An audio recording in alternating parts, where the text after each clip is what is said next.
সুপ্রভাত সবাইকে। বাংলার পাঠশালায় আমি শশাঙ্ক স্যার তোমাদের স্বাগত জানাই। আজ আমি তোমাদের ভারতবর্ষ গল্পের রচনা বৈশিষ্ট্য এবং প্রতিটা লাইন পড়ে প্রত্যেকটা লাইনের ব্যাখ্যা দেব। তার আগে ভারতবর্ষ গল্পের রচনা বৈশিষ্ট্য। 1. প্রতীকী গল্প। প্রতীকী গল্প, প্রতীকী মানে ব্যঞ্জনাধর্মী। ভারতবর্ষ গল্পের মূল চরিত্র বুড়ি। বুড়ি আসলে চিরন্তন শাশ্বত ভারতবর্ষের প্রতীক। সুপ্রাচীন কালের ভারতবর্ষের কথা বোঝাতে গিয়ে বুড়ির চরিত্র আনা হয়েছে। 2. গল্পের বুড়ি চলমান সময়ের ছবি। গল্পের বুড়ি চলমান সময়ের ছবি, যে সময় চলছে, প্রবাহিত হচ্ছে, সেই সময়কে রিপ্রেজেন্ট করছেন গল্পের বুড়ি। 3. আপাত দৃষ্টিতে বুড়ি ভারতবর্ষের সব হারানোর দলের প্রতিনিধি। আপাত দৃষ্টিতে বুড়ি ভারতবর্ষের সব হারানোর দলের প্রতিনিধি। সর্বহারা শ্রেণীর প্রতিনিধি, যাদের কিছুই নেই। 4. গ্রাম সমাজের ভাঙা গড়া আনন্দ বেদনার গল্প। দারিদ্র যেখানে ক্রনিক ব্যাধির মতো। ক্রনিক ব্যাধি। গ্রাম সমাজের মানুষের ভাঙা গড়া আনন্দ বেদনা সব নিয়ে এই গল্প, যেখানে দারিদ্র ক্রনিক ব্যাধির মতো, মানে জীবনের সঙ্গে জড়িয়ে দারিদ্র, কখনো সে ব্যাধি সারবে না। 5. সমন্বয়বাদী ঐক্য এই গল্পের প্রাণ। 5. সমন্বয়বাদী ঐক্য এই গল্পের প্রাণ। কেন? কারণ গল্পের মধ্যে তোমরা দেখবে হিন্দু এবং মুসলমান দুই জাতির বিভেদ সৃষ্টি করা হয়েছে, যেটা কিনা রাঢ় বাংলার বিশেষ বৈশিষ্ট্য। দুটো জাতির মধ্যে বিভেদ, এই বিভেদের বিরুদ্ধে লেখক সোচ্চার হয়েছেন। তাই সমন্বয়বাদী চেতনা, সমন্বয়বাদী ঐক্যই এই গল্পের মূল প্রাণ। একদম গল্পের শেষে দেখবে বুড়ি দুই জাতিকে অবাক করে বেঁচে উঠে তাদেরকে মরার কথা বলছে এবং বলছে, আমি কে বুঝতে পারছিস নে, বলে বুড়ি চলে যাচ্ছেন। আসলে বুড়ি হলেন এই সমন্বয়বাদী ঐক্যের মূল ভিত্তিভূমি। 6. বুড়ি এখানে অনুঘটক। একদম তোমাদের কেমিস্ট্রির ভাষায় বুড়ি এখানে অনুঘটক। হিন্দু মুসলমানের মধ্যে বিক্রিয়ার গতিবেগ বুড়ি বাড়িয়ে দিয়েছে, নিজে কিন্তু অপরিবর্তিত। অনুঘটক কি? অনুঘটক হলো যে রাসায়নিক বিক্রিয়ায়, যে বস্তু কোনো রাসায়নিক বিক্রিয়ার গতিবেগ বাড়ায় অথবা কমায় এবং বিক্রিয়া শেষে নিজে অপরিবর্তিত থাকে, সেটাই হচ্ছে অনুঘটক। ভারতবর্ষ গল্পের বুড়ি আপাত নির্দিষ্ট একটা গ্রামের দুটো শ্রেণীর মানুষের, দুটো ধর্মের মানুষের মধ্যে অনুঘটকের কাজ করেছেন। দুই দলই বুড়ির কাছে জানতে চেয়েছে হিন্দু না মুসলমান। দুই ধর্মের মানুষের মধ্যে বিক্রিয়া তাদের ভাব, তাদের চরিত্রকে প্রকাশ করেছে। দুই দলের মধ্যে যে হাতাহাতি হওয়ার জোগাড়, দুই দলের মধ্যে যে তর্কাতর্কি হয়েছে, তার মূল কেন্দ্র কিন্তু বুড়ি। এই বুড়ি অনুঘটক হিসেবে কাজ করেছে। অনুঘটক হিন্দু মুসলমানের মধ্যে বিক্রিয়ার গতিবেগ বাড়িয়ে দিয়েছে। আবার সেই বেড়ে যাওয়া যে বিক্রিয়া, সেই বিক্রিয়ারকে আর কমাননি। তিনি ভবিষ্যতের হাতে সমস্ত কিছু উত্তর ছেড়ে দিয়ে তিনি চলে গেছেন। নিজে কিন্তু অপরিবর্তিত, বুড়ির কিন্তু কোনো পরিবর্তন হয়নি। মাঝখানে শুধু তিনি অসুস্থ হয়েছিলেন, সবাই ভেবেছিল মারা গেছে, আসলে মারা যায়নি।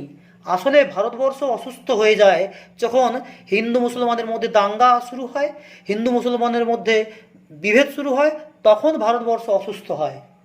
আবার ভারতবর্ষ যেইকে সেই পজিটিভ ক্যাটালিস্টের মতোই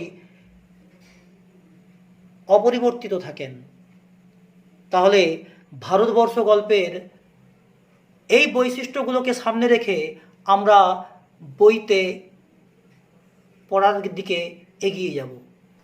চলো আমরা ভারতবর্ষ গল্পটা পাঠ করে একদম পুঙ্খানুপুঙ্খ বিশ্লেষণের মধ্য দিয়েই এগিয়ে যাই ভারতবর্ষ গল্পের অন্তর্নিহিত বোধে, অন্তর্নিহিত সত্তায় আমরা এগিয়ে যাই।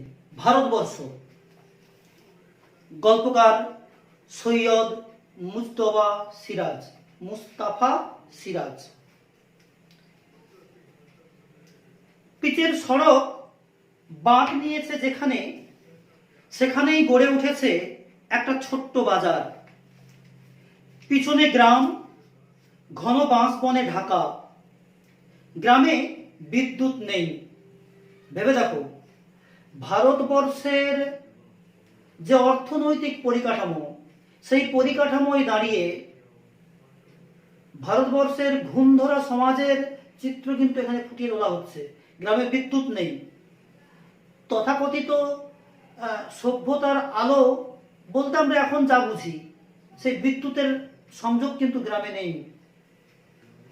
তাই মাঝে মাঝে বিমর্ষ সভ্যতার মুখ চোখে পড়ে, যখন কিনা কাঁচা রাস্তা ধরে সবুজ ঝোপের ফাঁকে এগিয়ে আসে কোনো যুবক বা যুবতী। পরনে যা পোশাক তা আমেদাবাদের কারখানায় তৈরি। আমেদাবাদ, যাকে কিনা আমরা ভারতবর্ষের বস্ত্রশিল্পের মূল জায়গা বলে গণ্য করি। ভারতের ম্যানচেস্টার যাকে বলা হয়। কিন্তু বাজারে বিদ্যুৎ আছে, গ্রামে নেই, কিন্তু বাজারে আছে। 3টে চায়ের দোকান। এবার বাজারের বৈশিষ্ট্য, এগুলো কিন্তু তোমাদের খেয়াল করতে হবে, লিখে রাখতে হবে। বাজারে কোন কি কি দোকান ছিল তার বর্ণনা দাও, বাজারের বর্ণনা। 2টো সন্দেশের, 3টে পোশাকের, একটা মনোহারীর, 2টো মুদিখানার। মনোহারী কি? আমাদের মন হরণ করে যা, সেই দোকানকে আমরা মনোহারী দোকান বলি। নানান রকমের জিনিসপত্র নিয়ে যে দোকান তৈরি হয়। আর একটা আড়ত আছে, একটা হাস্কিং মেশিন আছে। হাস্কিং মেশিন কি? ওই যে ধানের খোসা ছাড়ানোর মেশিন, ধান বা যে কোনো শস্যের খোসা ছাড়ানোর মেশিন হচ্ছে হাস্কিং মেশিন। তার পিছনে ইট ভাটা আছে। চারপাশের গ্রাম থেকে লোকেরা আসে। কি সুন্দর নিখুঁত বর্ণনা দিয়েছেন। তোমার চোখের সামনে যেন একটা চিত্র ফুটে উঠছে যে বাজারে কি আছে, বাজারকে কেন্দ্র করে কি কি রয়েছে, তুমি কিন্তু চোখের সামনে যেন দেখতে পাচ্ছ। রাত 9টা অবধি জোর জমাটি ভাব থাকে, তারপর সব ফাঁকা, শুধু কিছু আলো জ্বলে। কিছু নেড়িকুত্তার ছায়া ঘোরে পিচের উপর। নেড়িকুত্তা মাঝে মাঝে চলে যায় ট্রাক দূরের শহরের দিকে। মাঝে মাঝে তোমাদের বলি না, নেড়িকুত্তার দিব্যি, ওই নেড়িকুত্তা আর কি কেউ কেউ কেউ করে, সেই সব আওয়াজ তোমরা পাবে। আবার সব চুপচাপ। বাঁকের মুখে আদ্যিকালের বটগাছে পেঁচার ডাকও স্তব্ধতার অন্তর্গত মনে হয়। একদম স্তব্ধ গ্রাম্য জীবন। আমরা টিপিক্যাল গ্রাম বলতে যা বোঝায় তাই। ভারতবর্ষের গ্রাম অজ পাড়া গাঁ। সময়টা যে সময়, এবার সময়ের বর্ণনা। কোন সময়ে এই ছোট গল্প লেখা হচ্ছে? এটা তো একটা ছোট গল্প। ছোট গল্পের যে বৈশিষ্ট্য, সমস্ত কিছু এই গল্পের মধ্যে তোমরা পাবে। ছোট ছোট চরিত্র, অল্প চরিত্র, তাদের কথোপকথনের ছোট ছোট কথা হবে, একটা নির্দিষ্ট সময় বোঝাবে, গল্পের গতি খুব তীব্র থাকবে, আর গল্প শেষ হওয়ার পর সবার মনের মধ্যে একটা প্রশ্ন থাকবে, এরপর কি? সময়টা ছিল শীতের। বাজারের উত্তরে বিশাল মাঠ থেকে কনকনে বাতাস বয়ে আসছিল সারাক্ষণ। তারপর আকাশ ধূসর হলো মেঘে, হালকা বৃষ্টি শুরু হলো। রাঢ় বাংলার শীত এমনিতেই খুব জাঁকালো। রাঢ় বাংলা, পূর্ববঙ্গ এবং পশ্চিমবঙ্গ আগে একসঙ্গে রাঢ় বাংলা বলা হতো। এখানে পশ্চিম বাংলার দুই মেদিনীপুর, বীরভূম, বর্ধমান, পুরুলিয়া, হাওড়া, কলকাতা, দুই চব্বিশ পরগনা, নদিয়া, মুর্শিদাবাদ, এই পুরো অঞ্চলটাকে আমরা, হাওড়া, এই পুরো অঞ্চলটাকে আমরা বলি রাঢ় বাংলা। রাঢ় বাংলার শীত এমনিতেই খুব জাঁকালো। যে সময়ের কথা বলা হচ্ছে সে সময়ের শীত আর আজকের শীতের মধ্যে পার্থক্য কিন্তু আছে। বৃষ্টিতে তা হলো ধারালো। একে শীত খুব জাঁকিয়ে পড়েছে, তারপরে বৃষ্টি। ভদ্রলোকে বলে পৌষে বাদলা। ওই যে পৌষ মাসে বৃষ্টি হলে ভদ্রলোকেরা নাম দিয়েছে পৌষে বাদলা, এটা কিন্তু প্রবাদ প্রবচন। ছোট লোকে বলে ডাওর। ছোট লোক মানে আঞ্চলিক ভাষায়, রাঢ় বাংলার আঞ্চলিক ভাষায় এই অঞ্চলের মানুষেরা এটাকে বলে ডাওর। মানে ডাওর হচ্ছে ওই যে প্রবল বৃষ্টিপাত, প্রবল যে বৃষ্টিপাত সেটাকে ডাওর বলে। আর বৃষ্টির সঙ্গে বাতাস জোরালো হলে তারা বলে ফাঁপি। বৃষ্টির সঙ্গে যদি বাতাস জোরালো হয় তাকে বলা হয় ফাঁপি। ফাঁপড়ে পড়া, ফাঁপড়ে পড়া থেকে মানে খুব সংকটজনক পরিস্থিতি বোঝাতে ফাঁপি। সেবার এই আবহাওয়া হয়ে পড়লো ফাঁপি, মানে খুব সংকট। একে শীত, তারপরে ওই বৃষ্টির সঙ্গে জোরালো বাতাস সংকটজনক পরিস্থিতি সৃষ্টি করলো, ফাঁপি পরিণত হলো। তখনও দূরের মাঠে ধান কাটা হয়নি। এই অকাল দুর্যোগে ধানের ক্ষতি হবে প্রচন্ড। তাই লোকের মেজাজ গেল বিগড়ে। কারণ এই বাংলা, পশ্চিম বাংলা কৃষি প্রধান দেশ। কৃষির উপর নির্ভর করে সবকিছু জীবন জীবিকা নির্বাহ হয়। তাই মানুষের মেজাজও বিগড়ে যাবে। কারণ যেটুকু ধান হয় সেটা যদি এভাবে বৃষ্টি এবং বাতাসের ফলে ধ্বংস হয়ে যায় তাহলে সারা বছর খাবে কি মানুষ? চাষাভুষো মানুষ চায়ের দোকানে আড্ডা দিতে দিতে প্রতীক্ষা করতে থাকলো রোদে ঝলমল একটা দিন এবং মুন্ডুপাত করতে থাকলো আল্লাহ ভগবানের। তোমরা দেখবে যখন সমস্ত মানুষ বিপদে পড়ে তখন আল্লাহ ভগবান কেউ পার পায় না, সবাইকেই একদম ধুয়ে দেয়। তোমাদের ভাষায় ধুয়ে দেওয়া, পরিষ্কার করে দেওয়া। আল্লাহ ভগবান এখানে আসে দেখবে। শেষ অবধি ক্ষিপ্ত কোনো কোনো যুবক চাষি চেঁচিয়ে বলে দিল, মাথার উপর আর কোনো শালা নেই রে, কেউ নেই। শালা মানে ভগবান এবং আল্লাহ দুজনকেই তারা শালা বলে সম্বোধন করছে। কোনো শালা নেই, ওরা নেই, আমরা এমনি মরছি, খেতে পাচ্ছি না, তারপরে এরকম রেগে গিয়ে বলছে। এটা গ্রামের একদম সাধারণ বৈশিষ্ট্য, গ্রাম বাংলার একদম সাধারণ বৈশিষ্ট্য। মানুষেরা এ ভাষাতেই কথা বলে। কেউ নেই মাথার উপর, তখন যা খুশি করা যায়। কেউ নেই, ভগবান নেই, আল্লাহ নেই, কেউ নেই, তখন যা খুশি বলো, যা খুশি করো। ওই যে ভগবান নিদ্রা গিয়েছেন, নিদ্রা ঘুমিয়ে আছে, এই সময় যে যা খুশি করো। এখন তোমাদের যা অবস্থা, এই যে পড়াচ্ছি, কে দেখতে যাচ্ছে? তুমি পড়ছো নাকি মোবাইলে গেম খেলছো নাকি আড্ডা মারছো? যা খুশি করো, কিন্তু সময় তার নিজের তালে এগিয়ে চলেছে। ক্ষিপ্ত মেজাজে কথায় কথায় তর্ক বাঁধে, মারামারির উপক্রম হয়। এটা কিন্তু খুব প্লাস পয়েন্ট একটা চা দোকানি। চা দোকানি চাই তার দোকানে সবসময় ভিড় বাড়ুক, ভিড় থাকুক। কেন? দোকানের খদ্দের হলে বিক্রি বাটা বাড়বে। যত তর্ক হবে তত সুবিধা, তর্ক হলেই সুবিধা, বিক্রি বাটা বেড়ে যাবে। মারামারির উপক্রম হয় এবং তর্কের কোনো প্রসঙ্গ অপ্রসঙ্গ নেই, একটা কিছু পেলেই হলো। ওই যে নেই কাজ তো খই ভাজ, সেরকম আর কি। সেই দুরন্ত শীতের অকাল দুর্যোগে গ্রামের ঘরে ঘরে কারো সময় কাটে না। এই এখন যেমন তোমাদের সময় কাটছে না, উফ কি যে হচ্ছে, না যেতে পারছি নদীর ধারে বন্ধুর সঙ্গে গল্প করতে, না স্কুলে যেতে পারছি স্যারদের সঙ্গে একটু গল্প করতে পারছি না, মাঠে খেলতে পারছি না, এরকম আর কি। সময় কাটে না, একঘেয়ে সময়। সবাই চলে আসে সভ্যতার ছোট্ট উনুনের পাশে হাত পা সেঁকে নিতে। এইটুকুই যা সুখ তখন। ওই যে চায়ের দোকান, সভ্যতার ছোট্ট উনুন, এবং অলস দিন কাটানোর একঘেয়েমি দূর করতেই নানান কথা আছে।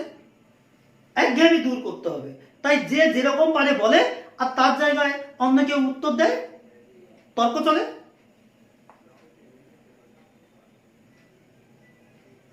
বোম্বাইয়ের অভিনেতা অভিনেত্রী কিংবা গায়ক এখন বোম্বাই মুম্বাই হয়ে গেছে, অথবা ইন্দিরা গান্ধী মুখ্যমন্ত্রী, এমএলএ, মানে কেউ বাদ যায় না। গায়ক গায়িকা থেকে শুরু করে প্রধানমন্ত্রী, মুখ্যমন্ত্রী, এমএলএ সবাইকেই ধরে তখন টানাটানি চলে, যে কেউ নেই, সবাই ঘুমিয়ে আছে। নয়তো সরা বাউরি সেসবই এসে পড়ে। বাউরি, বাউরি কে? বাউরি হচ্ছে একটা তফসিলি জাতি, যে জাতির আদি পেশা ছিল ওই পালকি ইত্যাদি বহন করা। বাউরি সম্প্রদায়ের লোকেরা পালকি জাতীয় জিনিস বহন করত, তাদের পেশা ছিল, একটা তফসিলি জাতি বিশেষ। জোর কথা কাটাকাটি হয়, চাওয়ালার বিক্রি বাটা বাড়ে। ওই যে বলেছিলাম, যত কথা কাটাকাটি হবে, যত ভিড় জমবে, তত বিক্রি বেড়ে যাবে।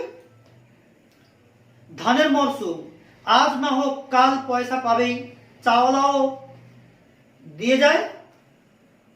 লাগে টাকা, দেবে গৌরী সেন। চাওয়ালা তখন গৌরী সেন হয়ে যায়। নিয়ে যাও, নিয়ে যাও, খাও খাও, ধান উঠলে তো টাকা পেয়ে যাবে। কেউ তো আর পালিয়ে যাচ্ছে না। মানে তুমি পালাতে পারো, জাল থেকে পালাবে, পুকুর থেকে তো পালাতে পারবে না। ঠিক তুমি টাকা দেবে, কোনো না কোনোদিন তো আসতে হবে।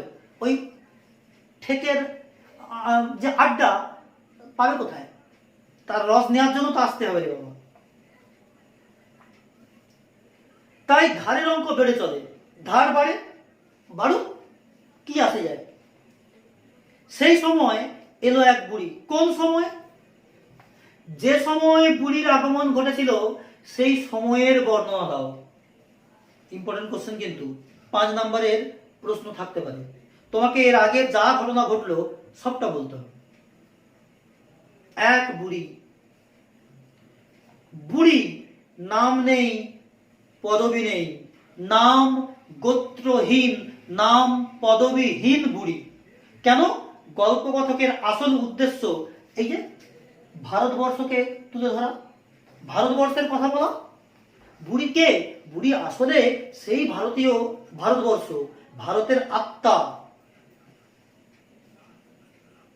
থুত্থুরে কুঁজো ভিখিরি বুড়ি, রাক্ষসী চেহারা, এক মাথা সাদা চুল, ছেঁড়া নোংরা একটা কাপড় পরনে, গায়ে জড়ানো তেমনি চিটচিটে তুলোর কম্বল, এক হাতে বেটে লাঠি,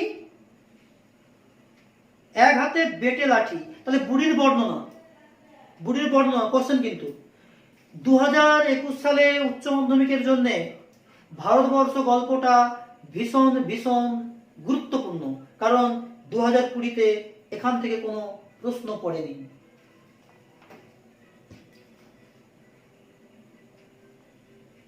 পিচের পথে ভিজতে ভিজতে দিব্যি একই তালে হেঁটে এলো। খয়া খড়বুটে মুখে তার সুদীর্ঘ আয়ুর চিহ্ন প্রকট। একদম অতি প্রাচীন অর্থে কিন্তু ভারতবর্ষের অতি প্রাচীনতা বোঝাতে এই ক্ষয়া খড়কুটে বিষয়গুলো আসছে, কিন্তু প্রতীক, সবই প্রতীক। আপাত দৃষ্টিতে মনে হচ্ছে এটা একটা বুড়ি, চলমান সময়ে এরকম বুড়ি কত দেখি আমরা, কিন্তু আসলে বুড়ি ওই চিরন্তন শাশ্বত ভারতীয় চেতনার প্রতীক, প্রতিনিধি, অতি প্রাচীন কালের প্রতিনিধি, অতি প্রাচীন সভ্যতার প্রতিনিধি।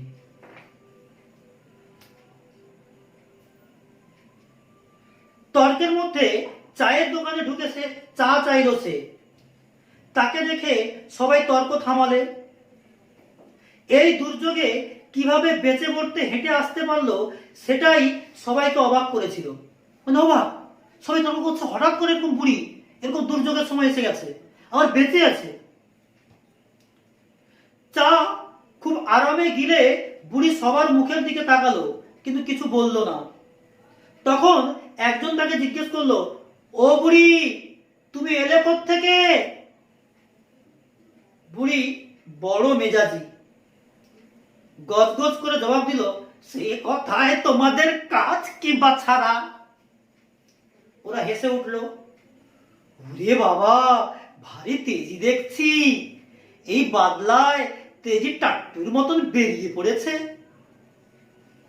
ঠাট্টা তামাশা বুড়িকে নিয়ে, যেটা তোমরা করো, আমরা আমাদের যৌবনে, আমাদের ছাত্র জীবনে করেছি। কোনো বুড়ো বুড়িকে দেখলে বলতাম, খেপিয়ে দিতাম, বুড়োর লাল টমাটম বলতাম, এরকম তোমরাও বলো কোনো না কোনো ভাবে, পেছনে লেগে যাও। আচ্ছা,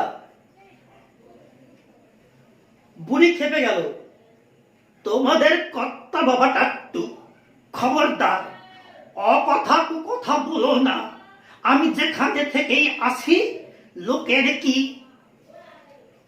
একজন ঠান্ডা মাথায় বলল, ও বুড়ি, তুমি থাকো কোথায় তাই জিজ্ঞেস করছে এরা। তোমাদের মাথায়।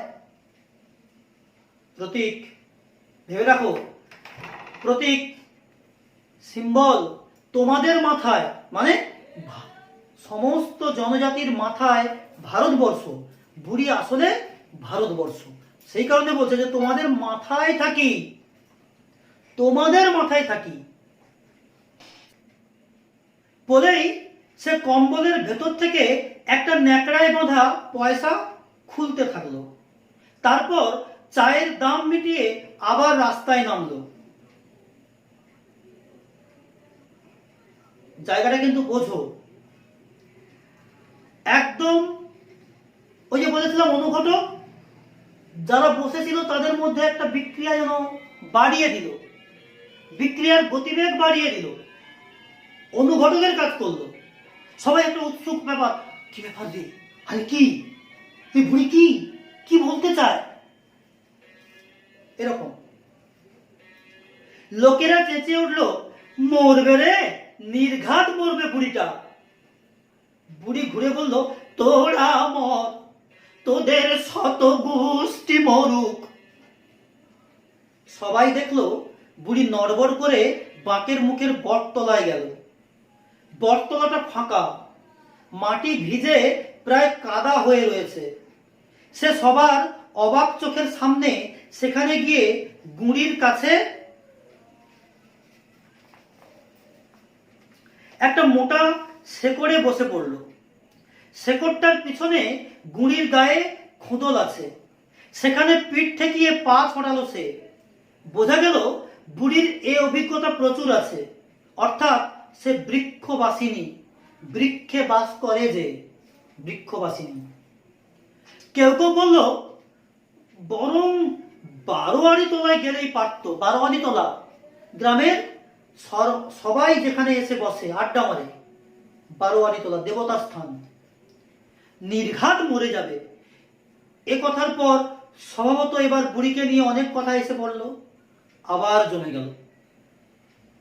মানে বোম্বাইয়ের গায়ক গায়িকা, হিরো হিরোইন, প্রধানমন্ত্রী মুখ্যমন্ত্রী এমএলএ সরাবাউরি, একদম গ্রামের লোক, পাশাপাশি বুড়ি চলে এলো। বুড়িকে নিয়ে চললো তর্ক, অনেক সময় জমে গেল। পৌষে বাদলা সম্পর্কে গ্রামের ডাক পুরুষের পুরনো বচন আছে। ডাক পুরুষ আসলে প্রাচীনকালে ডাক নামে একজন জ্ঞানী গোপ ছিলেন। গোপ মানে গোপালক। তার বচন ডাকের বচন নামে পরিচিত।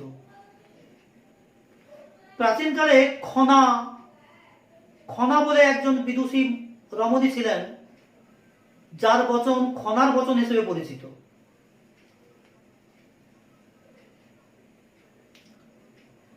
এবার ডাক পুরুষের বচন কি আছে? তা হলো শনিতে 7, মঙ্গলে 5, বুধে 3, বাকি সব দিন দিন। দাগাতে হবে, এগুলো কিন্তু এমসিকিউ এসিকিউ থাকে। শনিতে যদি শুরু হয় তাহলে 7 দিন চলবে, মঙ্গলে শুরু হলে 5 দিন, বুধে হলে 3 দিন, বাদ বাকি দিনগুলোতে হলে 1 দিন করে থাকে। অর্থাৎ শনিতে বাদলা লাগলে 7 দিন থাকবে, মঙ্গলে 5 দিন, বুধে 3 দিন, অন্য দিনে লাগলে 1 দিনের ব্যাপার। এ বাদলা লেগেছিল মঙ্গলে, কেউ অবশ্য হিসেব করেনি, কিন্তু যেদিন ছাড়লো সেদিন আকাশ পরিষ্কার হয়ে গেল একেবারে, সূর্যের উজ্জ্বল মুখ দেখা গেল। আর সবাই আবিষ্কার করলো বটতলায় সেই গুড়ির খোদলে পিঠ রেখে বুড়ি চিত হয়ে পড়ে আছে নিসার, পড়ে আছে নিসার, কোনো সাড়া নেই। অনেকটা বেলা হলেও সে নড়ছে না দেখে চাওয়ালা জগা বলল, নির্ঘাত মরে গেছে বুড়িটা। একজন বলল, সর্বনাশ, তাহলে শ্যাল কুকুরে ছিঁড়ে খাবে যে, গন্ধে টেকা যাবে? শ্যাল কুকুর মানে শেয়াল কুকুর। একজন দুজন করে ভিড় বাড়তে থাকলো। কেউ কেউ বুড়ির কপাল ছুঁয়ে দেখলো প্রচন্ড ঠান্ডা, একজন নাড়িও দেখলো কোনো স্পন্দন নেই, অতএব মরাই বটে। চৌকিদারকে খবর দেওয়া হলো। সে এসে বলল, থানায় খবর দিয়ে কি হবে, ফাঁপিতে এক ভিখিরি পটল তুলেছে, তার আবার থানা পুলিশ। 5 কোষ দূরে থানায় খবর দাও, তারপর ওনার আস্তে আস্তে রাত দুপুর, ততক্ষণে গন্ধ ছুটবে। কবে মরেছে হিসেব আছে নাকি? দেখছো না ফুলের ঢোল হয়েছে কেমন? তাহলে কি করবো চৌকিদারদা? লদিতে ফেলে দিয়ে এসো, ঠিক গতি হয়ে যাবে যা হবার। লদি আঞ্চলিক শব্দ, কিন্তু নদী থেকে লদি পরিবর্তন হয়েছে, ধ্বনি পরিবর্তন হয়েছে, বর্ণ বিপর্যয়। বিজ্ঞ চৌকিদারের পরামর্শ মানা হলো। তাহলে বিজ্ঞ চৌকিদারের কোন পরামর্শ মানা হলো? ওই বুড়িকে নদীর ধারে ফেলে দিয়ে আসা হলো। মাঠ পেরিয়ে 2 মাইল দূরে নদী, এখন শুকনো, সেখানে চড়াই ফেলে দিয়ে এলো কজন মিলে। বাঁশের চ্যাংদোলায় ঝোলানো হয়েছিল, সেটাও ফেলে দিয়ে এলো ওরা। বুড়ির শরীর উজ্জ্বল রোদে তপ্ত বালিতে চিত হয়ে পড়ে রইল। ভারতবর্ষ আসলে উজ্জ্বল, চিরকাল সারা পৃথিবীকে পথ দেখিয়েছে। ফিরে এসে সবাই দিগন্তে চোখ রাখলো, ঝাঁকে ঝাঁকে কখন শকুন নামবে। ভারতবর্ষকে তো চিরকাল সেই চিল শকুন কুড়ে খাওয়ার চেষ্টা করেছে, কি মিলছে? চিল শকুনের অপেক্ষায় বসে আছে সবাই। আজ এখান পর্যন্ত। পরের দিন আমরা এর পরের অংশটা পড়ব। ততক্ষণ তোমাদেরকে বিদায় জানাই। যে কোশ্চেনগুলো আমি দিলাম ভালো করে করবে এবং 2021-এর পরীক্ষার জন্য প্রস্তুতি নেবে। সবাইকে ভালো থাকা এবং ভালো রাখার পরামর্শ দিয়ে আমি তোমাদের বিদায় জানালাম।